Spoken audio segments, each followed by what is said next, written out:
गुरुदेव। आज हम गीता का 7वां अध्याय का श्लोक पढ़ेंगे। श्लोक इस प्रकार से है।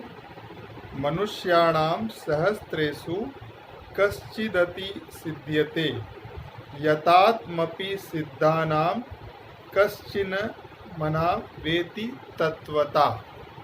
अर्थात हजारों मनुष्यों में से कोई एक मनुष्य मेरी प्राप्ति के लिए यत्न करता है और उन यत्न करने वाले योगियों में भी कोई ही पुरुष मेरा परायण हुआ मेरे तत्व को जानता है, अर्थात यथार्थ मर्म को जानता है। भगवान इस श्लोक में बताते हैं कि हजारों में से किसी एक मनुष्य को यह विचार आता है कि मैं महात्माओं का संग करके अपना जन्म सुधारूं, न कि केवल व्यवहार में फंसा रहूं। और इनमें से कोई भी ऐसा पुरुष भगवान को जानता है और प्राप्त करता है। वास्तव में जानने का अर्थ है भगवान के असली निराकार रूप की जानकारी होना, क्योंकि साकार स्वरूप में तो लाखों पुरुषों ने रामावतार में उनका दर्शन किया, किंतु वह दर्शन मोक्ष देने वाला नहीं है। ज्ञान के सिवाय मोक्ष की प्राप्ति कभी नहीं होगी। श्री रामचंद्र जी के पिता राजा दशरथ ने उनके वियोग में प्राण दिए। श्री राम से इतना प्रेम करते हुए भी उन्हें मुक्ति नहीं मिली, क्योंकि ज्ञान प्राप्त नहीं किया था।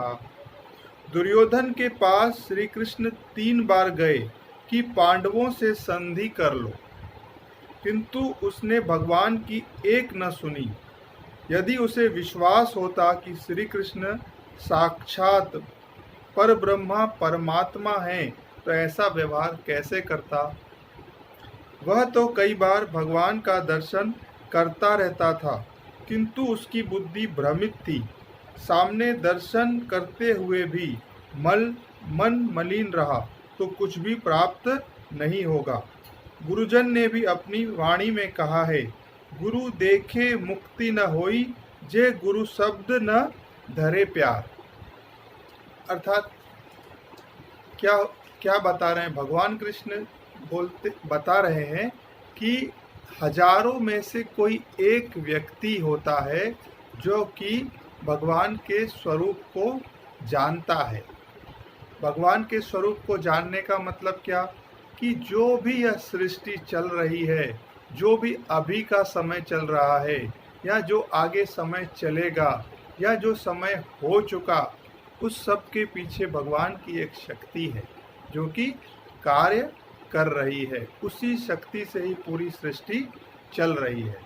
मगर यह जानने से ही पूर्णता आ जाए, यह भी संभव नहीं है, क्योंकि भगवान ने कहा हजारों में से कोई एक व्यक्ति ही है जो उनके निराकार स्वरूप को जानता है। जैसे कि उन्होंने उदाहरण दिया कि भगवान के पिता श्री राम जी के जो पिता थे दशरथ जी, उनको मुक्ति नहीं मिली, कारण उनको ज्ञान नहीं था, वो मोह में फंसे हुए थे। तो भगवान क्या कहते हैं कि बिना ज्ञान के मुक्त होना संभव नहीं है।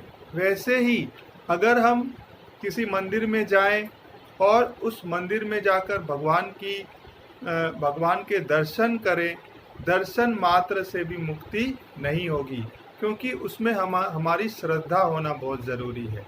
तो ऐसे ही दुर्योधन ने भी बार बार भगवान श्री कृष्ण के दर्शन किए थे, लेकिन फिर भी उसको मुक्ति नहीं मिली, कारण क्योंकि वह उनको भगवान नहीं मानता था। तो अगर हम भगवान के दर्शन करने भी जाएं मंदिर में, तो भी हमारे अंदर वो श्रद्धा होनी चाहिए कि इसमें भी भगवान ही है। तो अब मुक्ति कैसे मिलेगी, वही भगवान आगे बताते हैं। गुरु देखे मुक्त न होई, जे गुरु शब्द न धरे प्यार। मतलब गुरु को देखने मात्र से मुक्ति नहीं होगी।